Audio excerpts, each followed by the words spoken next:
Hello and welcome to the Flourishing Introvert Talks with me, Jo Rawbone. This is the podcast that celebrates the natural gifts of introverts so that we can flourish in all situations. Episode 285. Introverts, it's your life. If your life feels like something you really want to escape from as often as possible, or one that you need to recover from every weekend, whose life are you living, my friend? 'Cause it sure as hell ain't yours. Unless, of course, you've always dreamed of starring in the long-running drama called My Life, The Unremarkable Years. Tough love incoming. What you're experiencing isn't really living. It isn't a fulfilling life. It's an existence at best, and that's not what we're here on earth for. We all deserve more than that. But it won't happen all the while we allow ourselves to be dictated to by others who think they know what's best for us. Like my client Anya, whose boss justified not putting her forward for a promotion by saying, "You wouldn't enjoy the pressure of the role." Well, thank you, psychic overlord, for deciding her destiny without so much as troubling yourself to ask her. You see, we're not a bit part player in someone else's noisy story. We're the hero or heroine of our own. So it's time we started acting that way and take the lead. And as we embark on season 25 of this podcast, I can't think of a better time to shake things up a little. Or a lot, come to that. Your choice. Now, I know all of our circumstances are different, but for most of us, we're not living in a war zone or imprisoned or in a famine situation. We are far more fortunate than that. Which is why we need to start grabbing life by the balls and living it our way. Preferably with both hands and a firm grip, because a fulfilled life can be a slippery little bugger at times. That means living not apologetically, not invisibly, and certainly not with the timidity of a mouse. Mice don't get remembered, well, unless they're cartoon characters. Oh, and one more thing. It means not complying with what some mistakenly think it means to be an introvert and using it as an excuse to hide from roles and experiences that stretch us. And yes, many of us need to be somewhat braver if we're to step forward and live our lives with full commitment. I certainly had to, and I learned so much doing my process of becoming braver. If that's something you recognise you need to do, make sure to look for the link in the episode description, as I have a little something for you that will help you with your bravery. For now, let's start by how we think of our own situations, because thoughts become things which absolutely impacts our health, our mood, and our behaviour. For instance, if I have an automatic negative spin on everything, understandable in some ways because as humans we're wired for negativity, everything looks bleak and I can feel helpless and hopeless. That's me going through the motions in survival mode.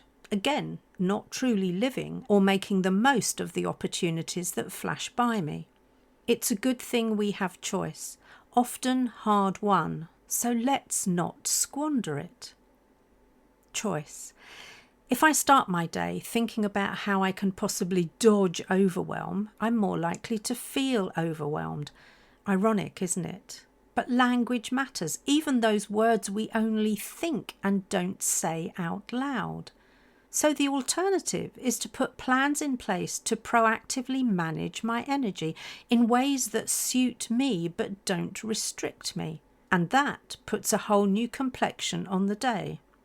I immediately feel more in control and therefore more empowered. And guess which feels better? Overwhelmed or empowered? It really is a no-brainer, isn't it? So let's stop declining opportunities, keeping routines safe and rationing our joy.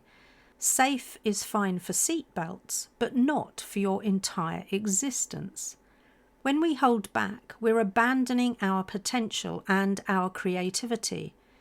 In the same way that a constant drip or trickle of water can wear away even the hardest of stones, our life force and vitality can be eroded by boxing ourselves into a tiny life.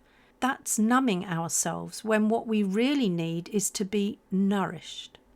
It's true that we may need to recharge quietly, but it's really not necessary to live our whole life behind the scenes as though on a silent retreat. Playing small serves no one, especially those of us with flourishing in mind. When we're on the eternal quest to flourishing, because flourishing is a journey and not a destination, we need to build in times, be that hours, days or weeks, that actively replenish us and fill us up in the very best ways. And that will be different for all of us, as we are, of course, unique. It helped when I stopped seeing my energy as a limitation and saw it instead as a renewable resource, and it's down to me and no one else to manage its renewal. I found this quote many years ago, and even as an introvert, it's been part of my guiding principles for how I've lived my life ever since. Life should not be a journey to the grave with the intention of arriving safely in a pretty and well-preserved body, but rather to skid in broadside in a cloud of smoke, thoroughly used up, totally worn out, and loudly proclaiming, "Wow, what a ride!" That was penned by Hunter S. Thompson in the middle of the last century, and to my mind, it is timeless. It reminds me that safety is not my ultimate goal. Joy, meaning, and ease are. And for me, these are complemented by contribution, kindness, and legacy. They are part of my mission in this life. And that can get messy. And I'm here for the mess. Without my purpose, my intentions, and my bravery, my version of the Hunter S. Thompson piece would have risked sounding like this.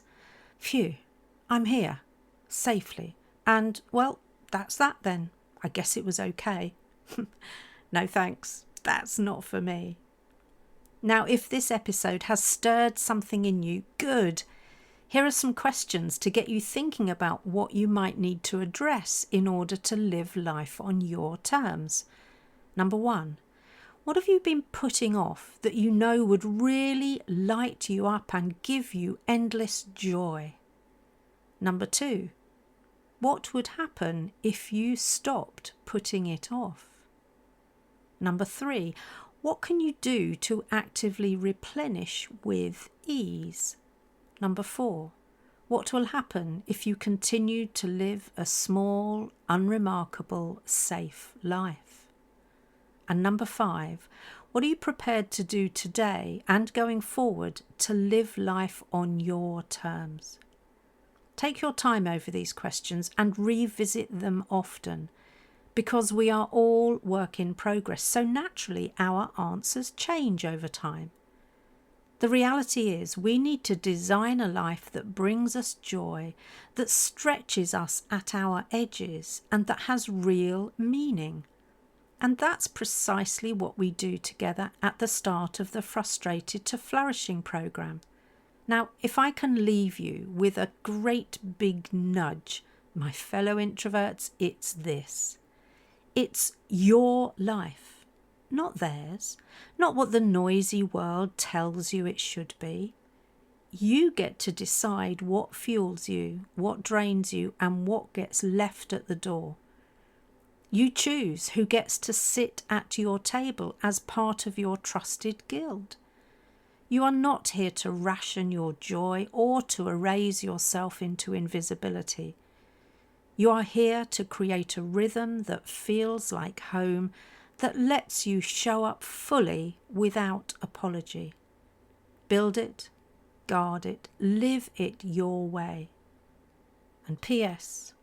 If anyone tries to tell you that you're doing it wrong, politely suggest they go stage manage someone else's life.